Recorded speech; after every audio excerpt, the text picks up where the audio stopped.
बिस्मिल्लाहिर्रहमानिर्रहीम। सुमरा technical TV देखने वाले तमाम नाजरीन को अस्सलाम वालेकुम। फ्रेंड, उम्मीद करता हूँ आप सब दोस्त खैर आफत से होंगे। अल्हम्दुलिल्लाह अल्हम्दुलिल्लाह मैं भी आपकी दुआओं से और अल्लाह पाक के करम से ठीक हूँ, फिट फाट हूँ। फ्रेंड, आज की वीडियो का हमारा टॉपिक है कंप्रेसर के ऊपर। कंप्रेसर की कॉमन रनिंग स्टार्टिंग, इन तीनों टर्मिनल, इन तीनों पिन जो होती हैं, अगर इनमें से कोई एक ख़राब हो जाती है तो इसको हम किस तरह से ठीक कर सकते हैं या रिप्लेस कर सकते हैं। अगर ये लीक हो जाए या ये पिघल जाए या इस तरह की कोई भी इसमें मसला एनीवन आ जाए या ये टूट जाए तो इसका क्या हल है। तो ये आपके सामने डेनफास्ट से कंप्रेसर है एफ में। तो दोस्तों, ये बिल्कुल ओके है। अब मैं आपको दूसरा कंप्रेसर दिखाता हूँ।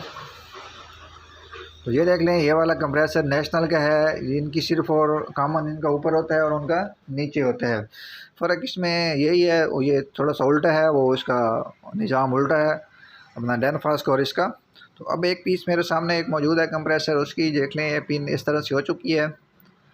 ये देख लें, इसकी जो कॉमन है वो पिघल चुकी है स्पार्किंग होने की वजह से, स्पार्क होने की वजह से या शॉर्ट सर्किट होने की वजह से। अब ये कंप्रेसर भी शॉर्ट हो चुका है।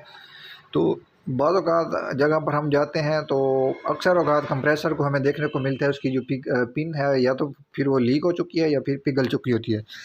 तो इन दोनों सूरतों में या एनीवन कोई भी इस तरह का मसला है तो हमें इसे किस तरह से ठीक करना चाहिए या रिप्लेस करना चाहिए, आज की वीडियो में हम इस के ऊपर जानेंगे। तो वीडियो की तरफ आगे बढ़ने से पहले आपसे रिक्वेस्ट है कि अगर आप हमारे चैनल पर न्यू हैं तो चैनल को सब्सक्राइब करें और वीडियो अच्छी लगे करें तो दोस्तों वीडियो को लाजमी लाइक किया करें। इससे हमारी हौसला अफजाई होती है ताकि हम आपके लिए इससे भी अच्छी वीडियो दोस्तों बना सकें। ये होता है कंप्रेसर का जॉइंट, जहाँ से कंप्रेसर वेल्ड किया होता है। यहाँ से अगर आप इसको कटवाते हैं तो दोस्तों यहाँ से ईज़िली कट भी जाता है।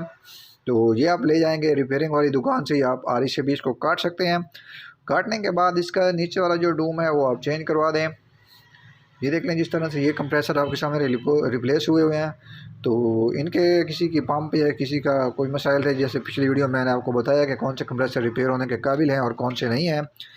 तो सेम वही प्रोसीजर हमने अपनाया और ये वाले कंप्रेसर हमने रिप्लेस करवाए।